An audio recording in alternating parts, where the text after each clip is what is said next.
पाणी कपाती संदर्भातली पुढील 2 दिवस अनेक ठिकाणी पाणी पुरवठा बंद राहणार असल्याचं कळतंय। तर पावसाळ्यापूर्वीच पुढील 2 दिवस अनेक ठिकाणी पाणी पुरवठा बंद असेल, त्यामुळे पाणी पुरवठा बंद ठेवण्यात येणार असल्याची माहिती मिळते आहे। तर नागरिकांनी यामुळे पाणी जपून वापरण्याचं आवाहन करण्यात आलं।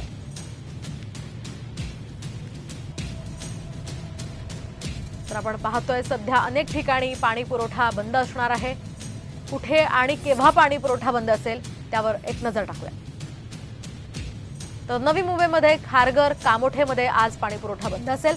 सकाळी 10 वाजेपासून ते रात्री 12 वाजेपर्यंत हा पाणी पुरवठा बंद असेल। तर ठाण्यामध्ये सुद्धा आज पाणी पुरवठा बंद असेल। ठाण्यातल्या काही भागांमध्ये उद्या पाणी पुरवठा बंद असेल। उद्या 24 तासांसाठी हा पाणी पुरवठा बंद असेल।